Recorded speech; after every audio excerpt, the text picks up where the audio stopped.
Hey everyone, and thanks for listening to the METUS Tech Show. On today's show, we're going to be talking about dipswitch functions and factory settings for city multi-equipment. But first, the METUS Minute. Hey everyone, thanks for tuning into the METUS Tech Show. On today's show, we talk about function settings on city multi-equipment. But first, the METUS Minute. Today's METUS Minute is about what to expect when turning on a city multi-outdoor unit. The moment the outdoor unit is powered on, the LED screen on the outdoor unit will begin to scroll between four pieces of information: the refrigerant type, the outdoor unit firmware edition, the horsepower, and the outdoor unit address. After a few minutes, the unit should show a series of ones on the LED screen, which we call flagging out. These flags, or ones, indicate components in the outdoor unit that are energized, like reversing valves, the microcomputer, and the relay for the compressor to turn on. You may see as few as one flag, or as many as 3 or 4. Regardless of the number of flags, the flags indicate the unit is not in error and is ready to run. Sometimes the unit never leaves the scrolling screen and just continues to scroll, or gets stuck on one of the 4 pieces of information. When this occurs, typically this is because of a short somewhere in the MNet, or TB3 and TB7 are crossed on the outdoor unit. To check for a short, check the voltage on TB3 and ensure it is not 0 volts. If it is, remove the wires off of TB3 and check again. If the voltage returns, there is a short in the MNet. To check if TB3 and TB7 are crossed, turn off the power to the outdoor unit and check voltage on TB3 and TB7. If 26 to 29 volts DC is found on TB3 with the power off, your wires are crossed and will need to be swapped. Thanks for listening. Now let's start the show. The METUS Tech Show.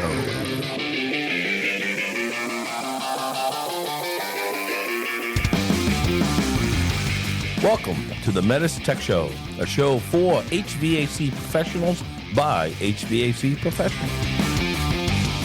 I like how you guys bounce back and forth between heat pump talk and food talk. The METUS Tech Show. Mitsubishi. All right, Paul, you know what I cooked this past weekend? I'm almost afraid to ask. What did you cook this past weekend? Right now, everybody's pressing fast forward on their players to get past this point. You know, I'm not. And I'm all ears. I think we got a few people who don't like to talk about food. We've heard them mention they just fast forward, but it's okay. That's why there's a little button there that says 15. There's or one 30. Oh, mine is 15. Yeah, some of them have 30. You can go 30 seconds forward. Yeah, you just keep hitting But that anyway. until you hear what you want. Yeah, so Yep. I found it, really important to know how to cook certain things. And this past weekend, we were craving baked potato, corn on the cob because it's in season, kind of, and pork chops.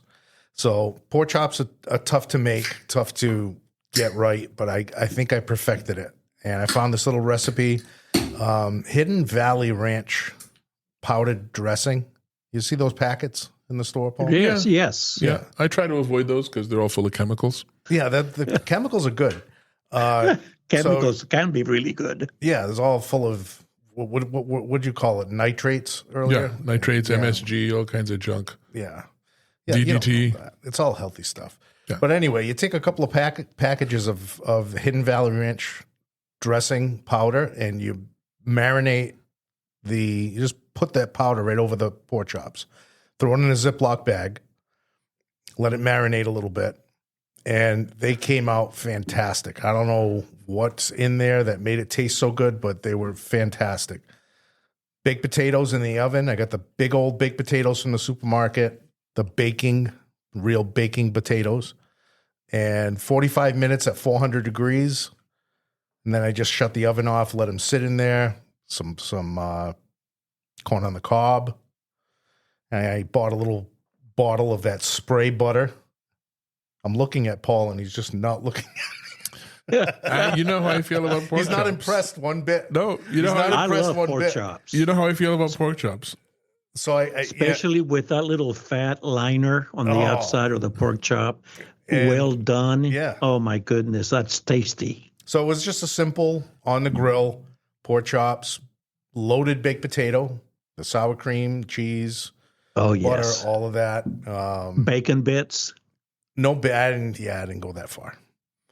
But that corn on the cob, I bought a little bottle of spray butter.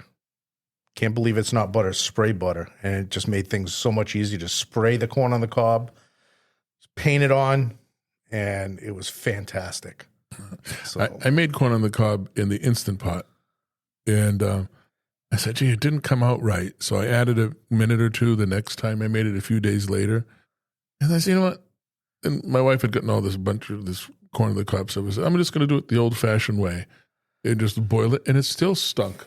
Turned out the corn was horrible. It wasn't sweet. Really? It was just, which is, so, it's this time of year, it's touch and go.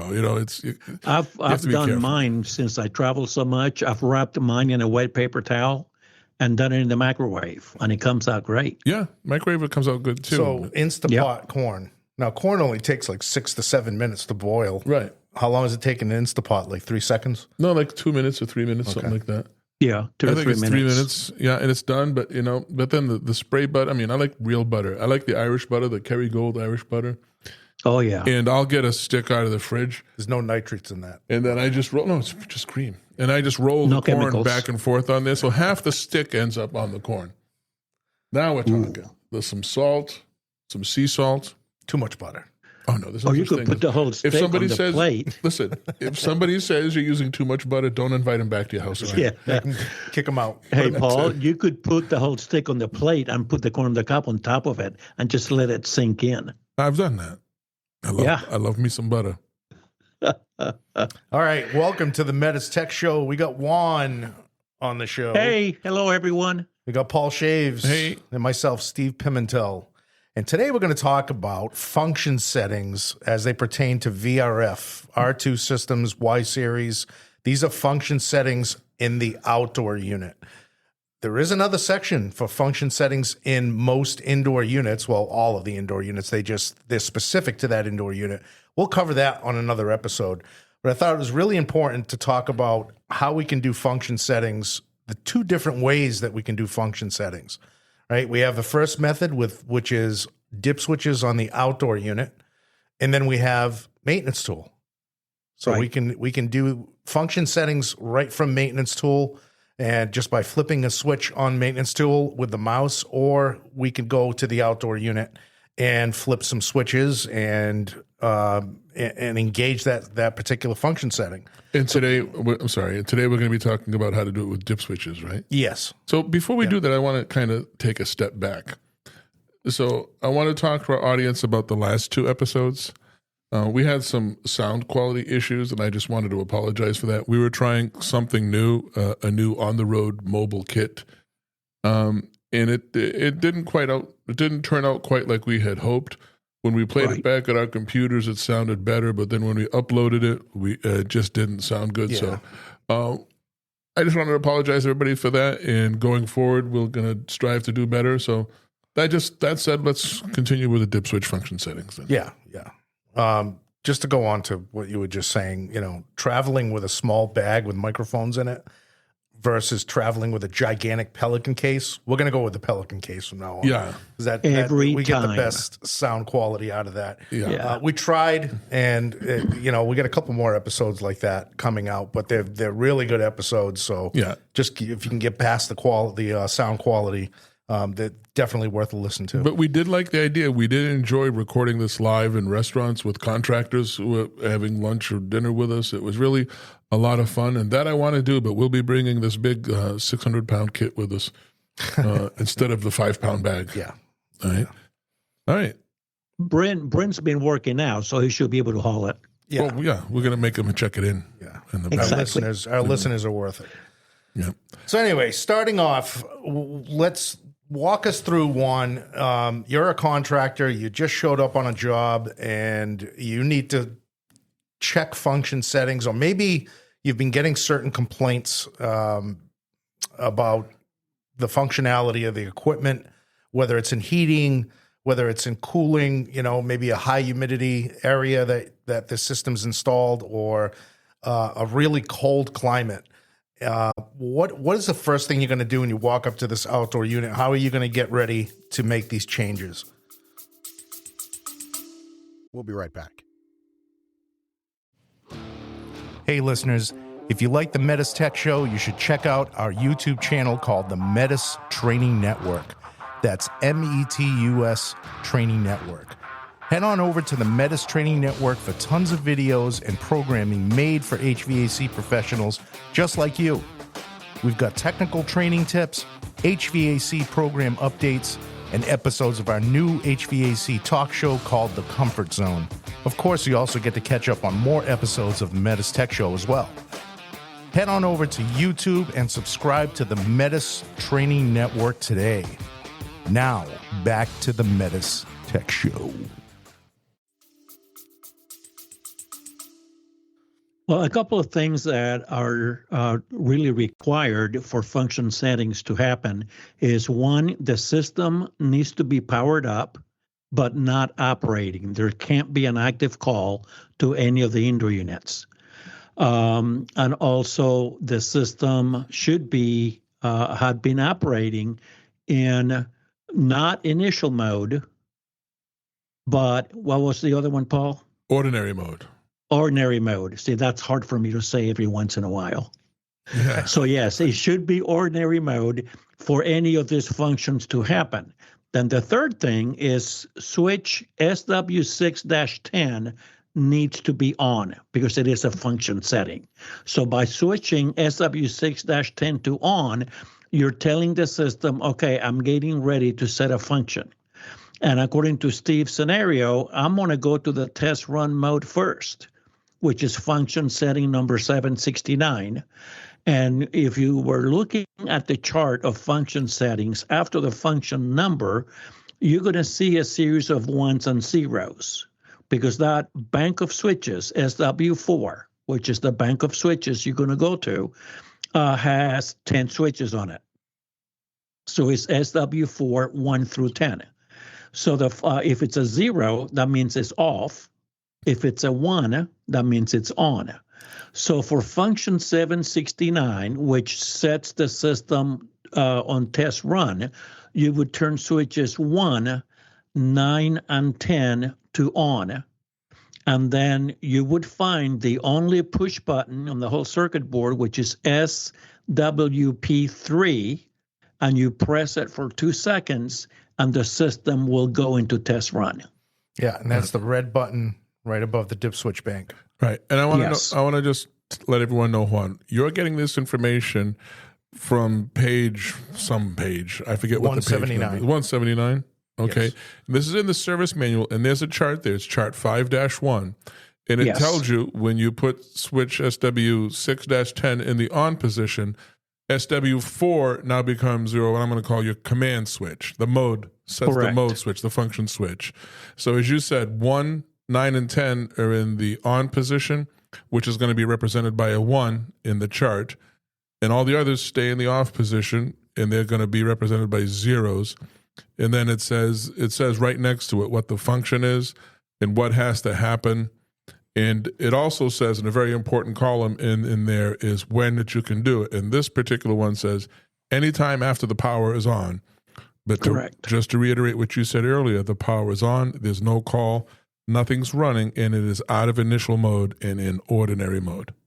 Correct. All right. And there's also a little note there. There's going to be a letter, an A, B, or a C. And you got to look further down in the couple of pages later to find out what that little note says. Yeah, so- and that typically means whether it's only done at the main or the sub or both is what that column will tell you. Yeah, and let's cover that real quick while we're on it. So that column all the way to the right that Paul is talking about is going to have an A, B, a C, or a D in that column. If there's an A in that column, only the switch on the OC needs to be set for the setting to be effective. So just the main condenser, the OC, whatever is addressed the lowest for the outdoor unit, that's where the change needs to be made for it to be effective. Now, if there's a B in that column, the switches on both the OC and OS need to be set to the same setting for the setting to be effective. Okay. Now, if there's a C in that column, the switches on both the OC and the OS need to be set. And if there's a D in that column, the switch on either the OC or the OS need to be set. So it's pretty cool. It's telling you, it depends on the type of function setting. It may just need to be done on the outdoor main. It may need to be changed on both the outdoor and the main and the sub. And that's a good point, because a lot of these tables that you look on in service manuals, there's always notes that right underneath, and it could be a good thing for the technician to read them before doing any of this stuff. And then back to 6-10. Why are we turning 6-10 off? Turning it on to do function settings, that changes the menu structure of those dip switches. So it's going to allow us to do functions. What would happen if I didn't turn 6-10 on and I just started flipping switches on SW4? Well, you're in data mode at that point. You're looking at data. You're looking at high pressure, low pressure, all of those readings. Now, something happens, Juan, when you actually set this function setting, when you flip those dip switches, again, going back to function setting 769 test mode, when you turn on 1, 9, and 10, about a second or two later, the LED screen will show you the function setting 769. So you know you're on the right one. Right. Yeah, and that's when you press the red button for 2 seconds. Right. And just a tip, and it always scares me anytime somebody's going to be manipulating dip switches. So my advice to anybody, if you're going to go up to a unit, I don't care what it is, before you start flipping dip switches, because most people, I think 99.9% of people now have a camera on their phone, take a picture of how everything was before you touched it. The same thing you would do if you were replacing a board. Match the dip switches on the new board to the one that you're taking out. Take a picture so you know what position they were in later, and because you're going to leave everything in the same position as you found it when you're all done with this. If you want to put it in the test run this way, you're going to want to put it back the original, the default way. So take a quick picture. If you got a flip phone, call somebody, a teenager, and use their phone. And some of our listeners may be thinking to themselves, why are they going through the dip switches on the outdoor unit when I can just do this on maintenance tool? Well, what if you don't have maintenance tool? Not tool? everybody's got maintenance tool. Yeah. And what if you do what some people have done and you hook up maintenance tool to line voltage? You have no more maintenance tool at that point. You have no more maintenance tool. It's going to be a little crispy at that point. So yes, maintenance tool only works on M1 and M2, TB3, 29 volts. It does not work on 208 volts. If you connect it to line voltage, you just purchased it. Another one. Yes. Thank you. Yes. Yeah. So one setback to doing test mode through dip switches on the outdoor unit is, and I get this question all the time, well, how do I know what mode it's in? Right? How do I know when I put this into test run, what mode is it going into? That's a good question. It goes back to the Mitsubishi rules. Last command. Last command wins. And whatever that system was in for last command is what mode it's going to go into. And it had to have had a last command because it has to be out of initial mode. So you're not going to be doing this the first time you start a system up. Right. Because it has to be out of initial mode. So you're going to have to run the system in one mode or another. Yep. Yeah. So that is correct. So that function setting right there, test run, is where maintenance tool is going to be your best friend. Because that you can set cooling, heating, whatever you want, fan speed. You have a lot more options. This is just last minute. I don't have maintenance tool. I need to put the system into a test run. Let's move to the second function setting in the list. Hold on a second. We got about 25 or 30 function settings here. Right? We're not going to go through all of them. We're going to be here for 3 hours. It's okay. No. Let's just go. We're going to go over the most common ones, the most important ones. And I think this one, this next one, function setting 817, because a lot of people don't realize that we can plug a flash drive into our outdoor control board and pull out pre-error data and maintenance tool information and store it on a flash drive. We can leave it on a job site. And function setting 817 allows you to start up that drive recorder.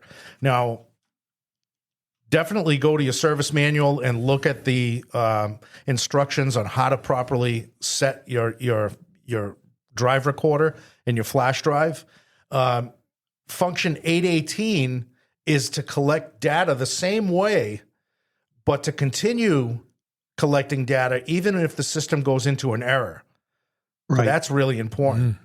Now, moving on to some of the more important function settings. Continuous heating cycle function. Juan, walk us through what continuous heating actually means. So this one here is on the R2 systems where the coils are segmented. The system, if this function is enabled, it will allow part of the coil or one of the two coils, let's say on a two-coil system, it will allow one coil, which is typically the main coil, which is the one that's mostly active in the heating mode, to go into defrost while it's using the other coil to continually provide heat to the building. Because as you know, on defrost, we're dumping cold air into the building. So we prevent some of that by using the other coil or the other segment of the outdoor coil to continuously provide heating to that building. And it's genius. It really is. When I first found out our systems did this, I was like, that is genius.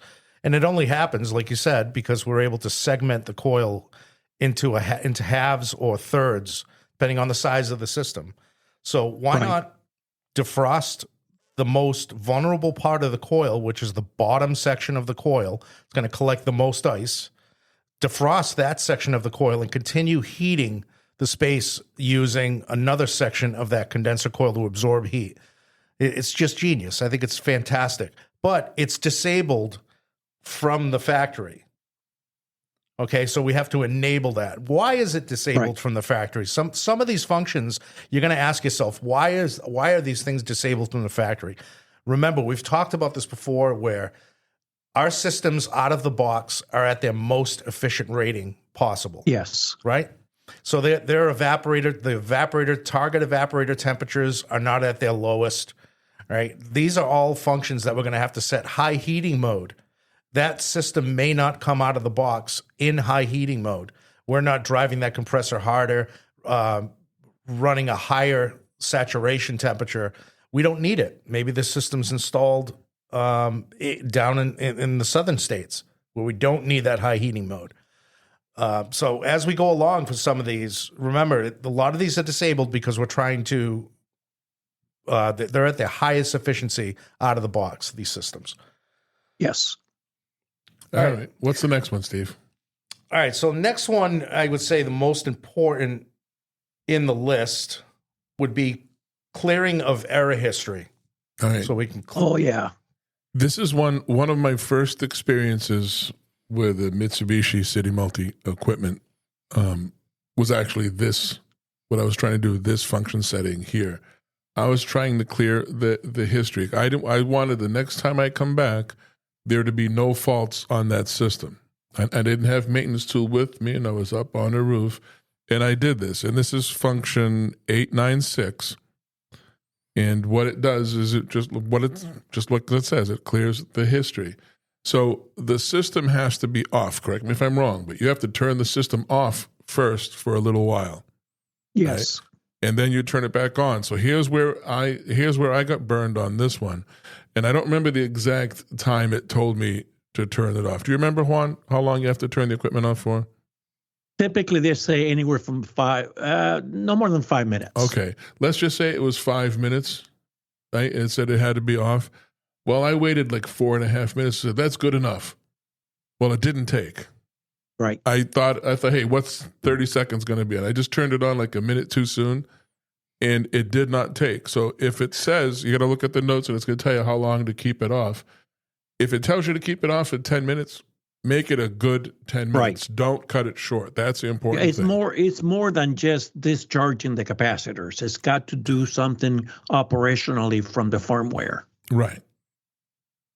Right. So that one is an important one too, because you want to come back and you will see it's error free. That's a good thing. Right, and then moving on to function setting 912, pump down function. Now, keep in mind that pump down function is not going to just pump down the system for you. You don't have to close valves or open valves manually. Yes, you're going to treat this just like a normal pump down with your gauges. You're going to front seat your liquid line, and you're going to watch your gauges go down into a vacuum, your suction go down into a vacuum, and then you're going to close your suction line and pump all that refrigerant in the system into the outdoor unit. And our accumulators are pretty large. They can accommodate most of the charge, if not all. Yeah, basically, we mentioned it before. They're about the size of a Buick. Right. Yeah. Right. So That's pretty big. Yeah. what exactly am I doing with this function setting? Why do I even have to set this? What this is doing is positioning all your valves, getting the system ready for a pump down, so you don't trap any refrigerant anywhere in the system. So any solenoid valves, LEVs, it's going to put that system into a setup where you can pump it down safely and put all that refrigerant into the outdoor unit without having to worry about any refrigerant trapping itself. Yeah, and just like any system, any split system that you're going to pump down, you kind of need to have an idea, is all the refrigerant going to hold in there, right? So if you're fortunate enough and you're the one who did the install, or hopefully somebody marked in some paint marker inside the panel how much refrigerant they added, or you have the as-built, right? I mean, if this is maxed out on the lines and you've got the largest system you can possibly have, you might have to recover a little bit. You may not be able to fit it all in the outdoor unit. Just something to be cautious of. That always, when I was a young tech, somebody taught me that. I went to pump down a system, it wouldn't take it. Well, it was 100 feet of line, and we added a lot of refrigerant to it. So, the condenser comes with some. I think the chances in most cases, you're going to be fine. But just keep in mind, if there's extra long runs on here, you may reach a point where the compressor is going to, you're going to see the pressure just kind of on the suction side just kind of stop and stall there. Right. You may have to recover some of it. But why would you need to pump a system down? You're going to make a repair. Make a repair to an indoor unit. You can make a repair of an indoor unit. Branch controller. Maybe you're gonna swap a unit. They want it moved, or anything. So, that's what that's same for. as anything else. So that was function 912. Function 913. Juan, do that one. So force defrost, you can actually, while you're outside at the unit, you can actually make it go into defrost or force it into defrost. If you were wanting, like I could see that happening like on a maintenance call, just to confirm that the system will go into defrost. So this happens 10 minutes after the completion of defrost operation. So it will not happen unless, because if it was on defrost when you got there, it's going to have to be out of defrost for at least 10 minutes before you can force it into defrost. So make sure you know that. So when you activate function 913, the system actually is forced into defrost. Great way of troubleshooting the system to see if what's happening, if it's actually going into a defrost mode, if you have a problem with your reversing valve or another component. Yeah, it's for testing purposes. Every heat pump has that ability to put it into a forced defrost. The important thing here is, hey, if it just came out of defrost, you're going to have to wait 10 minutes. And also another part of that note is also once the compressor starts, wait. It is told to us to wait 10 minutes after the compressor starts before engaging this function. Okay, good to know. And then that brings us into function setting 915 and 916. Now, with any of these function settings, if it ain't broke, don't fix it, right? Absolutely. Some of these function settings, especially this one here, defrost start temperature, defrost end temperature. The only time I'm going to be looking at these settings is if I'm walking up to a unit that is just not removing all of the ice from the coil and it's slowly building up on the condenser coil. We're just not getting all of that frost, all of that ice out in one defrost cycle. Yeah. And even then, anytime with any heat pump, I've always felt that if you think the solution is to change the temperature at which defrost starts or terminates, you're probably wrong 99% of the time. 100%. Yeah. Yeah, I mean, you're probably wrong. If that's what you think the solution is, you're probably wrong. So be very careful with this one. There are other things you have to check to make sure that it's not something else, especially if this thing's been running fine.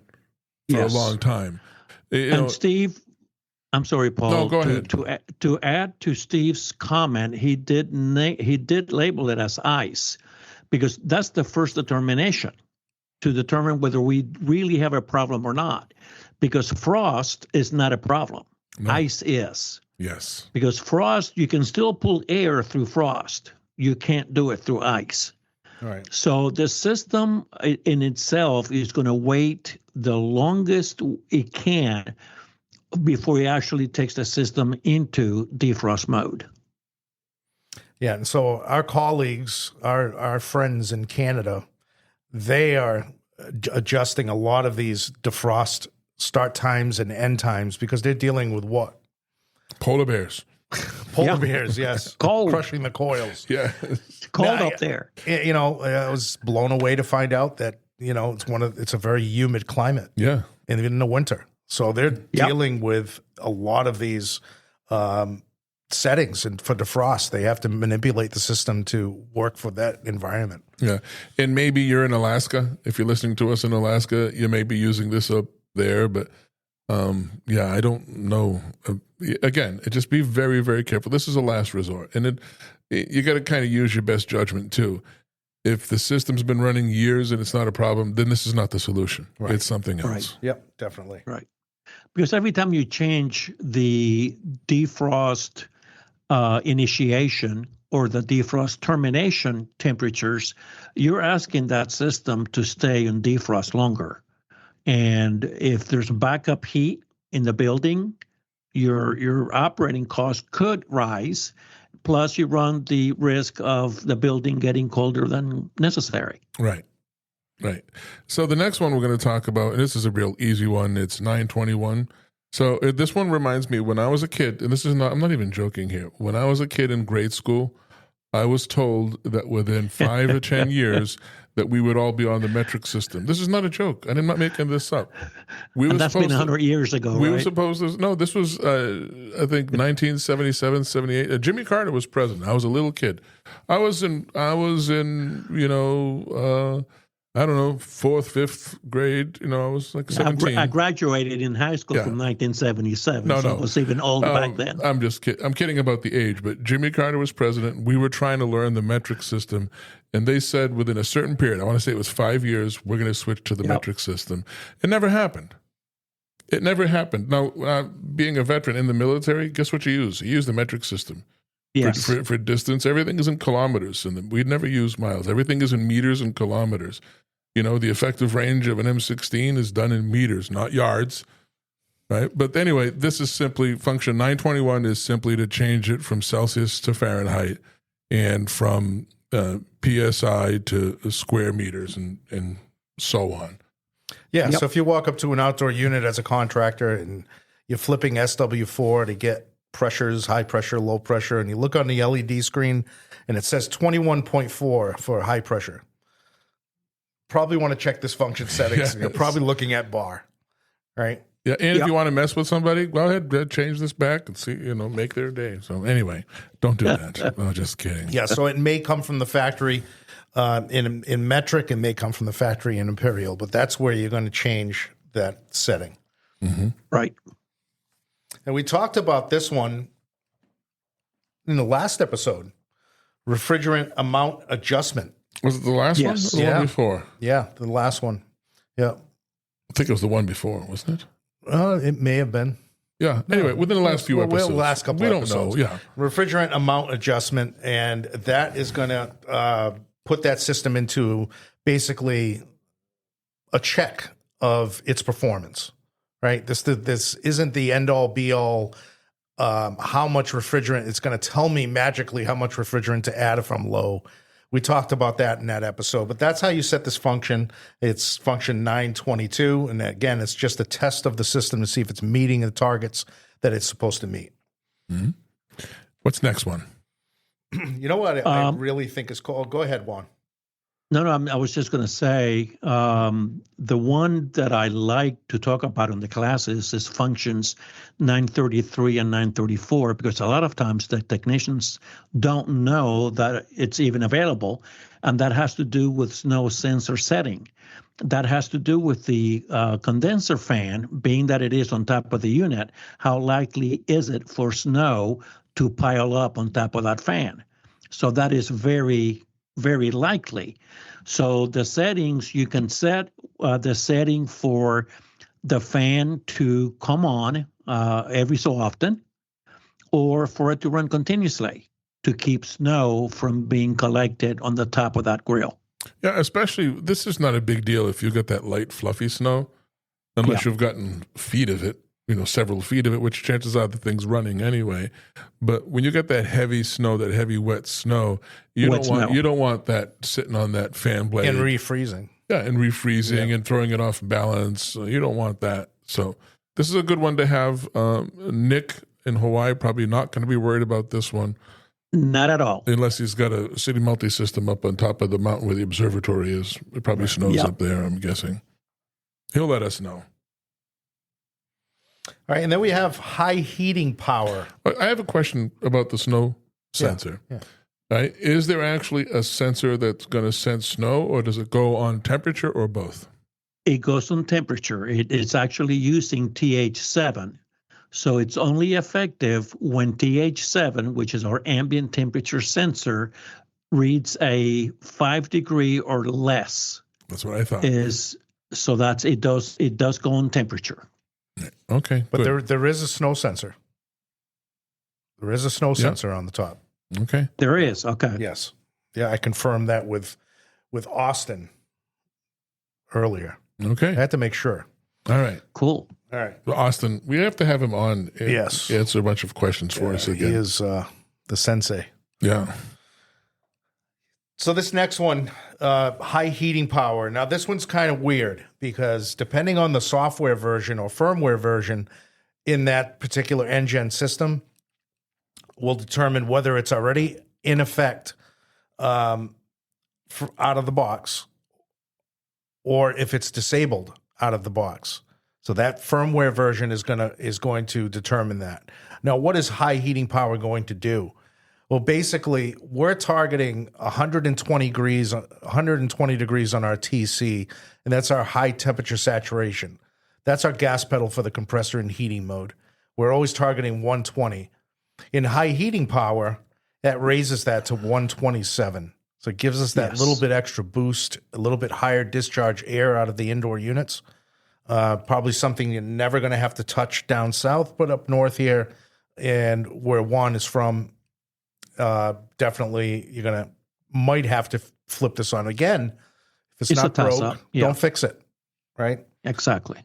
So it comes with a cost. It comes with a little less efficiency on that system. All right, and we're getting towards the end here. I'm just going to mention one more, and that is our target evaporator temperature setting. All right, so if we're in a high humidity area, we want to remove humidity. We need a colder evaporator temperature.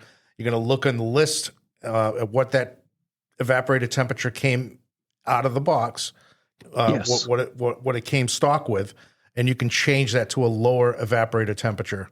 Again, with a cost, right? Yeah, the compressor's going to run harder. Run more.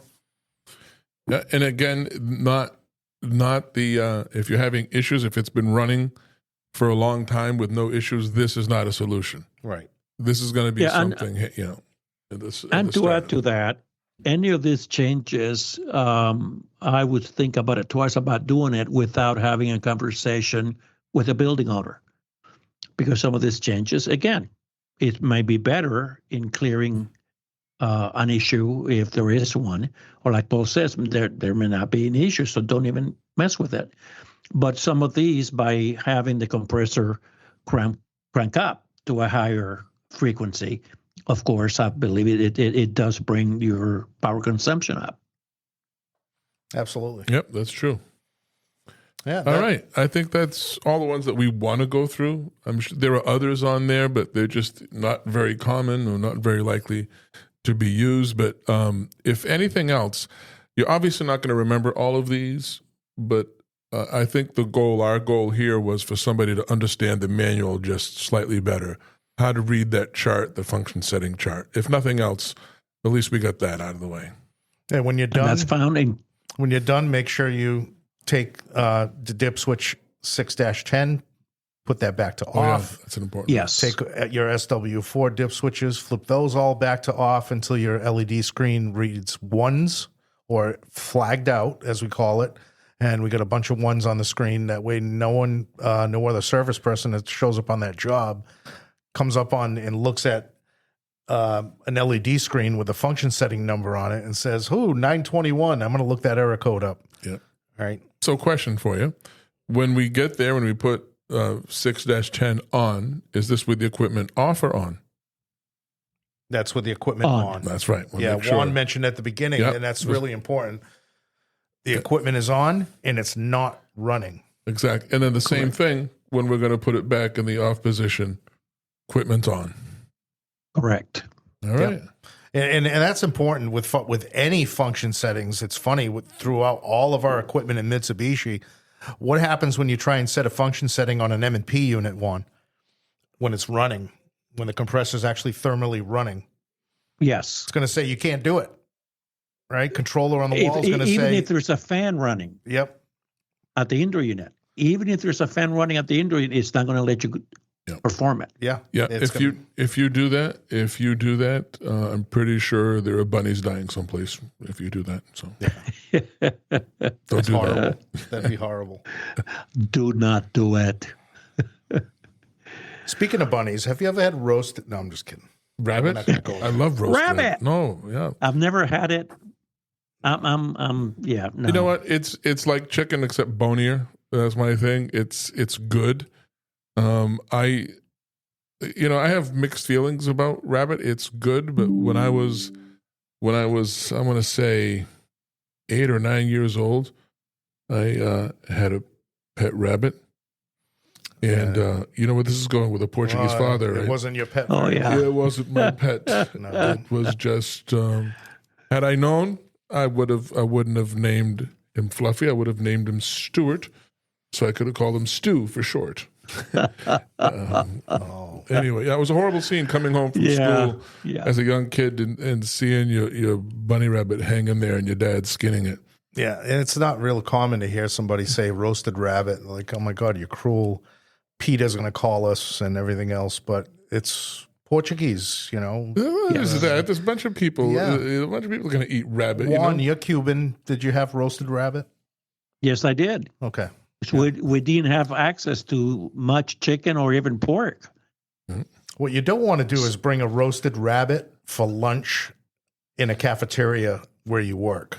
That was a friend of mine that did that. Oh, no. He brought in a roasted Really? rabbit, and he was eating this thing at the table in a cafeteria with all his coworkers. Horrifying. And women were running out of the room.